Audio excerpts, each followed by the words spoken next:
L'une des violations des droits humains les plus répandues au monde est celle basée sur le genre.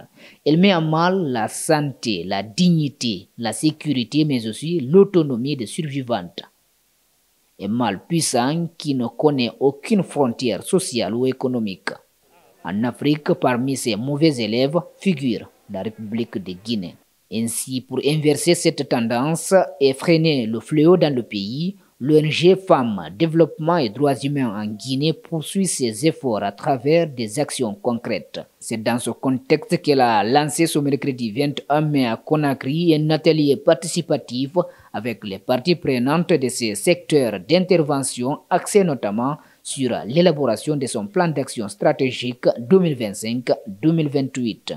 Au niveau des participants, les perspectives sont plausibles. On attend comme toujours vraiment à une justice équitable, c'est-à-dire à une solution durable, parce que nous savons tous que le VBG est devenu une monnaie courante en Guinée.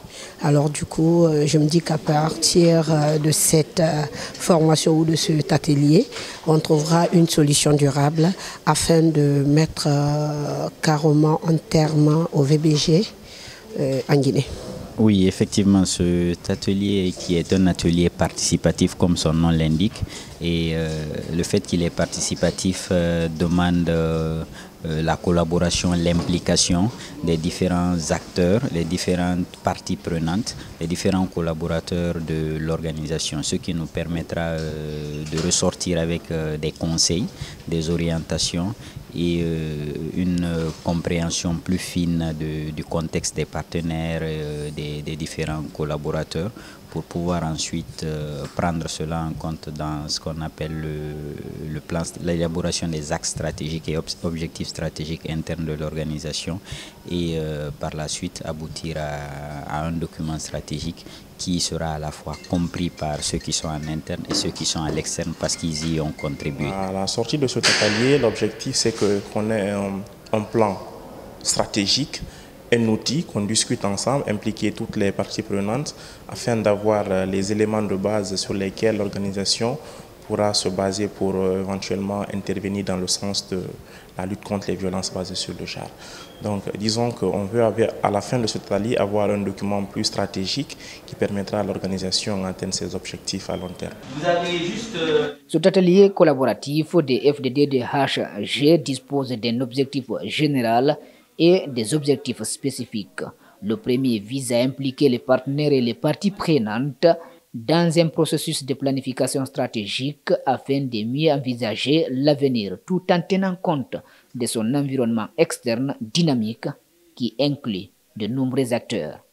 En outre, la réussite de ce combat est une question de crédibilité, souligne la présidente de l'ONG FDDDHG. Il faut cette synergie d'action pour que nous tous nous puissions atteindre nos objectifs. L'objectif de cette rencontre, donc, c'est de réfléchir ensemble pour pouvoir mieux se projeter, pour pouvoir cerner le travail que nous faisons sur le terrain, surtout le travail concernant les VBG.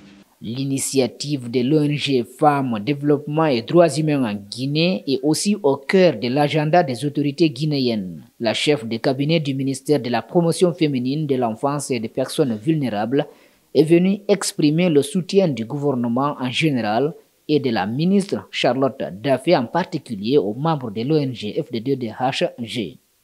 La tenue de cet atelier avec les partenaires et parties prenantes ici présentes témoigne d'une approche profondément participative dans laquelle nous nous reconnaissons pleinement. Car bâtir une stratégie efficace, c'est aussi écouter, comprendre et intégrer les perspectives de toutes celles et ceux qui, au quotidien, œuvrent sur le terrain. Je salue particulièrement l'ambition méthodologique de cet atelier fondé sur la co-construction, l'analyse contextuelle et la réflexion stratégique partagée. Je suis convaincue que les échanges de cette journée permettront d'enrichir le futur plan stratégique de l'ONG F2DHG, tout en renforçant les synergies entre acteurs institutionnels, organisations de la société civile et partenaires techniques. Au nom de Madame la ministre, je réaffirme la disponibilité et le soutien constant de notre département ministériel pour accompagner ce type d'initiative essentielle à la construction d'une société plus équitable, plus solidaire et plus résiliente. Acteurs de la société civile, membres des institutions nationales et internationales, prennent part à ces travaux de réflexion. À terme, un plan stratégique valable pour les 4 prochaines années verra le jour avec pour objectif réduire considérablement les violences basées sur le genre en République de Guinée.